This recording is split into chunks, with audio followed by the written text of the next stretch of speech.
Hi, I hope you're having a wonderful day today. Today's video is a requested video. Over the weekend, I put up a question on my Instagram asking what kinds of videos you would like to see. If you're not following me on Instagram, you should, because I don't do video requests particularly often. I did screenshot all of them, and I'm going to try to do as many of those videos as I can. I'm actually going to combine 3 of them into one today because 2 of the requests were just too small. I guess I could do a short with them, but I've never done a short before on Instagram or on YouTube, so I'm just going to include a couple of the things in here. But today's video, I'm going to be sharing with you 10 non-trendy items that I still love. Some of these items used to be very popular. Some of these items have never been popular. Before we get into that, if you're new to my channel, my name is Melinda. If you're returning, welcome back. I'd love it if you could just take 1 minute and hit that subscribe button down below. So let's get into this. The first thing that I'm actually going to answer is another video request because it kind of goes along with this theme. That question was thoughts on trendy lines right now, like the Fendi. I think that the Fendi line is super cool. I came super close to purchasing the Sunshine Shopper Tote with the black and the gold. And I don't need another black bag. And I was like, no, but I think it's absolutely cool. Some of the lines I really like, some of the lines I don't. It's all just individual preference. But what I think is really neat about these is that they are limited edition items and you will have something really special in your collection. You know, if it like really is pulling you in. But this collaboration I think is super cool. I loved the one with Balenciaga and Gucci. I thought that one was really cool. But there are some that I definitely think are really neat and worth checking out. And so let's get into my non-trendy items that I still love to wear. That was actually the question, that I still love to wear. So I'm going to share some jewelry with you first because that's going to answer another video request. I have on a couple of the pieces today. I have on my Return to Tiffany necklace. This is the new style. This is not the one that was popular 20 plus years ago, whenever it was.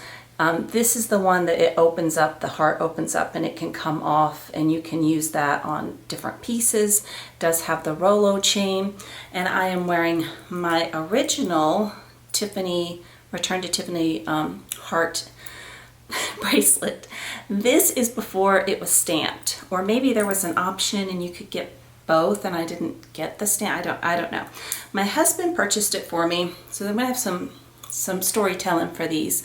My husband purchased it for me over 20 years ago, and I wanted it engraved, and he didn't engrave it, but we have engraved it since. One side says forever and the other side has our wedding date on it. Okay, this is going to be spliced together a little bit strangely. I was editing and I cannot believe I left out this part of the story. I have to share this because it's hilarious. As I said, he's bought this for me over 20 years ago. And I would say probably maybe 8 years ago on Valentine's Day, he presented me with a Tiffany box and I opened it up, and I think that's the face I made. I was definitely smiling. I was trying not to laugh, and he's like, I've already bought that for you, haven't I? And I said, yes. He goes, well, you know what? It shows that I still like it, which I love that attitude. But when you've been together as long as we have, sometimes you forget what you bought each other. This January, we would have been together. We have been together for 33 years, and we will be married 31 years in November. So I thought that was really sweet. But I just don't see anybody wearing these anymore. And I don't know when I started reaching for it. At some point during the pandemic, I really just started wearing all of my Tiffany again. I love it. It's fun. It's chunky, it's comfortable. I don't know, I just started wearing these pieces again. This one was a gift for our 25th wedding anniversary. And these two, I don't ever see anybody with these two. he bought me the Return to Tiffany, where it's just all the little heart charm bracelet. I think this is really fun. And then he also bought me this one, which is the charm necklace. You really have to have on a kind of more simple outfit for this one, but this one was really neat. He actually gave it to me on my birthday. I cannot tell you what year, but we were in Las Vegas and I was out shopping and he was in a restaurant. We met up afterwards and he had a bag and he said that they'd given me a piece of cake for my birthday. And I was like, oh, that's so nice. Like an hour plus went by and I never opened the bag. I don't really eat sugar. And he's like, don't you want to see what kind of cake they got you? And he looked a little irritated about it. I was like, yes, I do. Well, this is why. But I just don't see people really wearing these pieces anymore. And I don't care. I love them. I talked about this a little bit briefly on my last video, how incredibly annoying I find the word basic is. Even more than that, I find it annoying to be told that my items are out of style. These were not inexpensive items at all. And to say that luxury is just fast fashion and it's done, I think is ridiculous. So to answer video number 3, it was a question on how to store jewelry, specifically different metals. For gold jewelry, honestly, any jewelry box is fine. For silver jewelry, I prefer anti-tarnish jewelry boxes, and I highly recommend you don't get one from Amazon. Look at QVC, HSN. I purchased one from Amazon specifically for my Tiffany pieces. Tiffany tarnishes bad. It tarnishes bad. I did not clean any of these pieces before I did this video today. I keep them in an anti-tarnish jewelry box. I actually never clean these pieces. I bought one from Amazon that said it was anti-tarnish, and a couple of months later I went to grab a piece and a couple of the pieces had tarnish for the first time. So that's really my only recommendation, is for your sterling silver, specifically Tiffany. I have sterling silver from a lot of other brands, Lagos, Hardy, David Yurman, a lot of other brands, and Hermes. They coat their sterling silver with something where it doesn't tarnish. Tiffany does not. So I hope that answered that question, because again, that's a little bit too short to do a video on. So speaking of telling me that my things are out of style and how annoyed that makes me, you might know what I'm about to show you next. And that is my Gucci Marmont belt. And I got the wide one. I kind of wish maybe I'd gotten the thinner one, but I have the thinner one in the Hermes with the H, so I guess that works. But I have not, because I got this for Christmas in 2019. I just haven't really had a whole lot of opportunity to wear it. I mean, now things are back, you know, but I in general wear jeans and things with belts more often in the wintertime, and that it's black. But I love this. I see people with this belt on TV all the time who have a whole lot more money than I do, and they're still wearing this belt. They didn't throw it away. I see a lot of the different Real Housewives franchises. I've seen Kelly Clarkson wear it on her show. Maybe like, I don't know if I've seen her with it this season, but I've seen her plenty of times with this belt on. And Kelly Clarkson has a lot more money than I do. So if it was like, you know, garbage, she can throw it out. I can't afford to just chuck stuff because somebody thinks that it's not in style anymore. And I actually really, really like it. The logo is still current. It is on, I have some Gucci small leather goods on my bed. It is the same logo. It's still out there. I think it's fabulous. I don't think you should be getting rid of your things just because you think it's done. I have seen maybe one person, you know, in person wearing a Marmont belt. And again, same as I said with the Cartier, I know very, very few people in real life that own any of these items. So if you're getting into the point that it's so oversaturated and you've seen it absolutely everywhere, you know, maybe you live in a lot bigger city than I do, or maybe you're more observant than I am, because I really don't check people out that much. But I'm just gonna wear what I like. And I have not always had that attitude, and we will get to that in a moment. The next two that I'm gonna share with you are ones that I believe have never been trendy. And so, what number are we on? That was bags. 1, 2, 3, 4, 5, 6, and 7. My Fendi mini peekaboos. I have never seen these super popular on Instagram or on YouTube.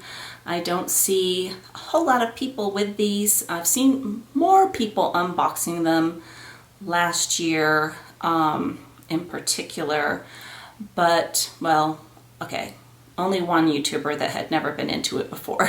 So I guess that's not a lot more people. These are the exact same size. The white one looks like it is bigger just because it is more like a cellier type of a bag, if you will, so these little sides stick out more.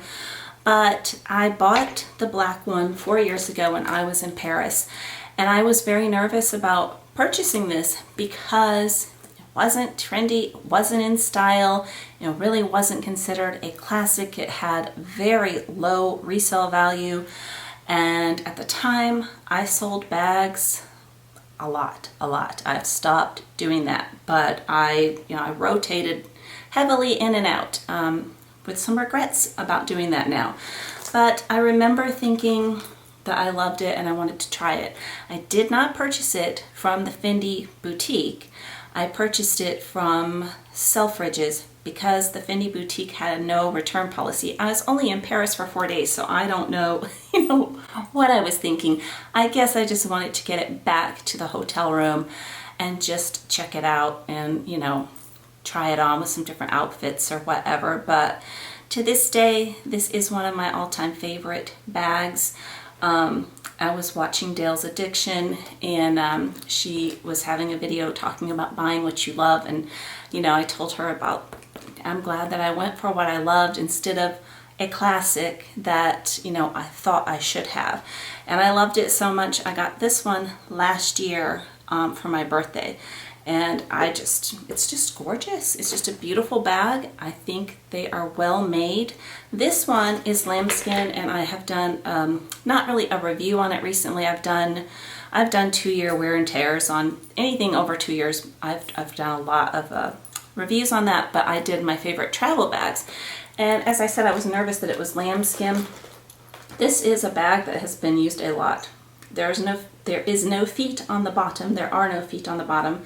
But as you can see, it's just gorgeous. When you see them online on resale websites, why they look so bad is because they're clasped in on both sides. It took me a long time to figure it out. I'm like, why does everybody's bag look so bad? That's why. So in general, I do use this open.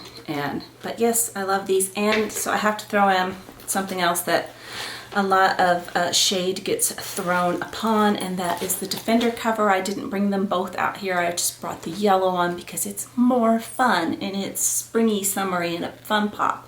And people are like, why would you ruin your beautiful bag by putting this on it?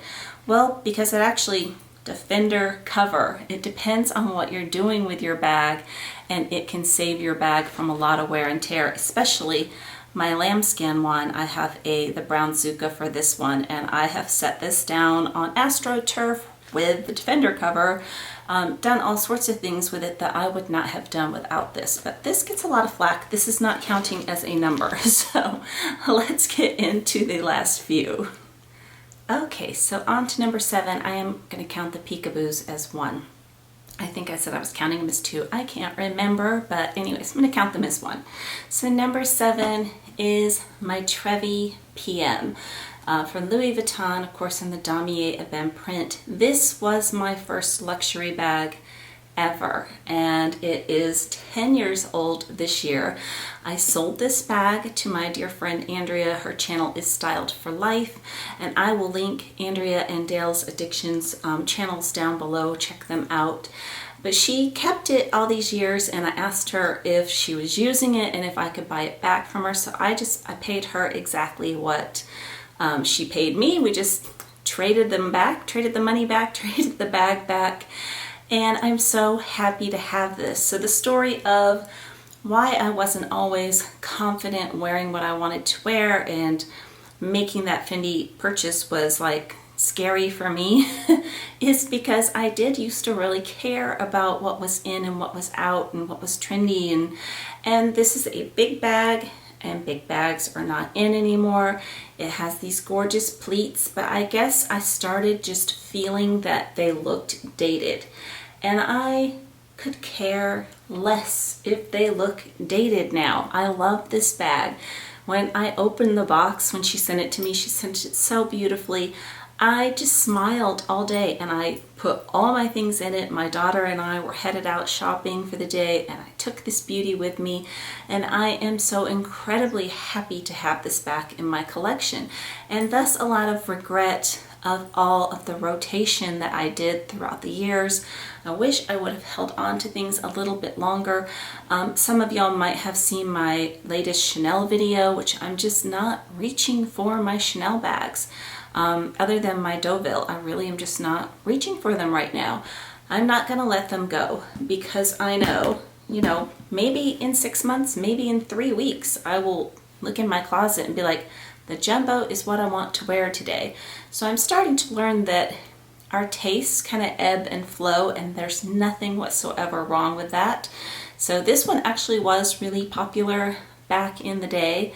I remember it had the Insolence bag charm hanging on it, and I thought that came with it, and they thought it was very funny. I also thought the canvas was leather. I had the nicest sales associate who I actually still shop with her to this day, a decade later, and she explained to me what canvas was and that no, you don't get the bag charm for free. I did eventually get that bag charm though.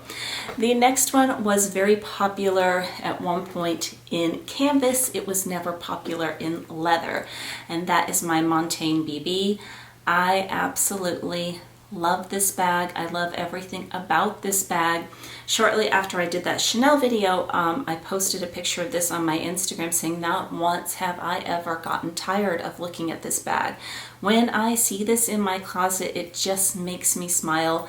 Pink is my absolute most favorite color, and I will wear this bag hopefully forever. I mean, it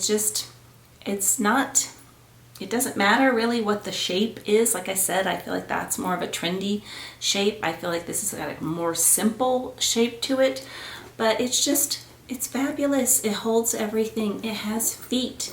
It has just some extra details to it, and it's just, you can get these pre-loved because again, they are not super popular, so you can get a great deal on these pre-loved.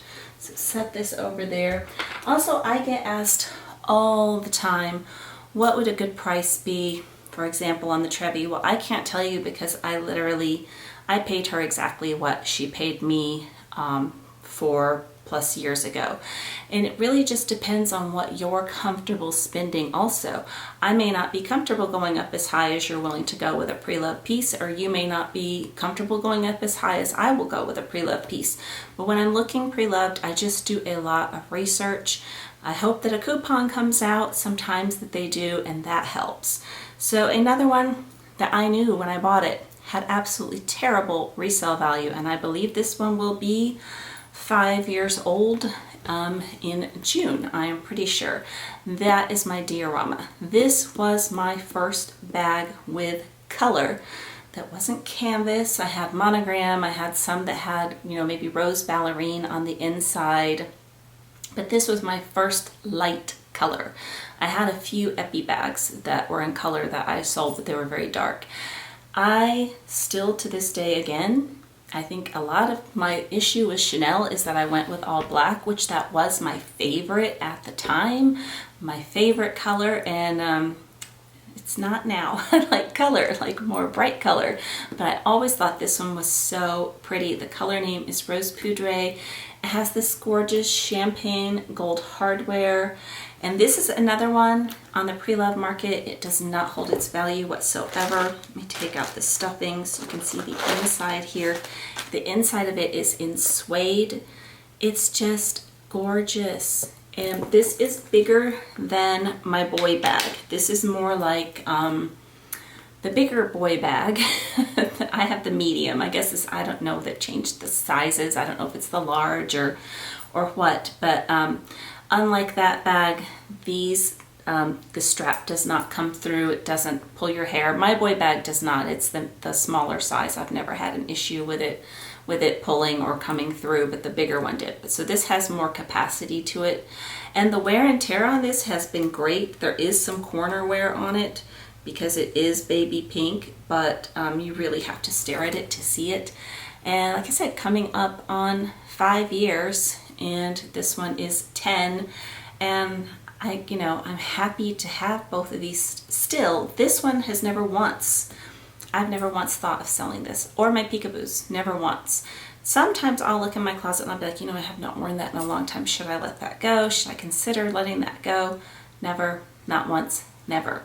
And the last one, number 10, used to be really, really popular, I would say 5 years plus ago, because I remember watching videos on it and trying to decide if it was something I wanted to add to my collection or not. I've had this one now, I think it'll be 2 years this fall, I'm pretty sure. And that is my Hermes Evelyn in the medium size or the PM size. There is one larger than this, and then there is the ones that are very, very tiny.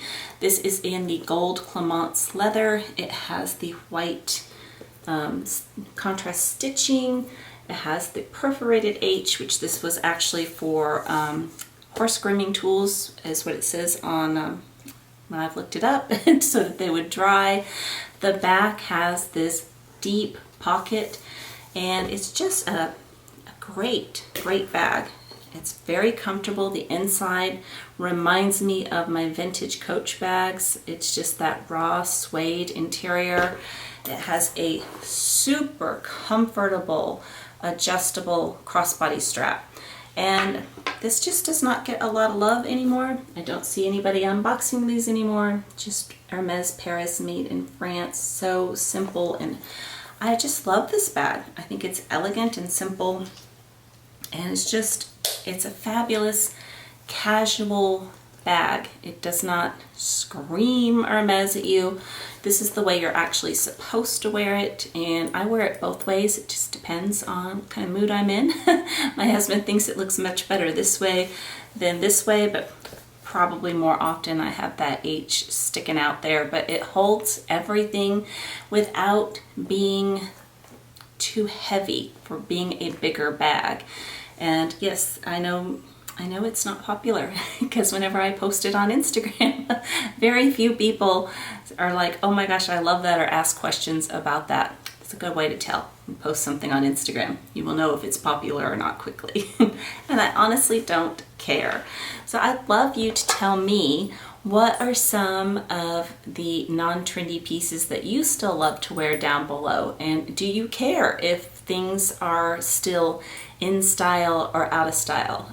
Does that something that really that you keep an eye on? Because I mean, like with clothing, yes, like I don't want to be wearing something. I wouldn't wear bell-bottom jeans right now. That's just not what I want to wear, even if that's, and well, that might skinny jeans are out, so and that's what I like to wear. So I guess with clothing I do what I want to. So never mind all that. But tell me down below. I would love to hear some things that you still enjoy that maybe nobody else does. I hope you have a wonderful day today. Take care. Bye-bye.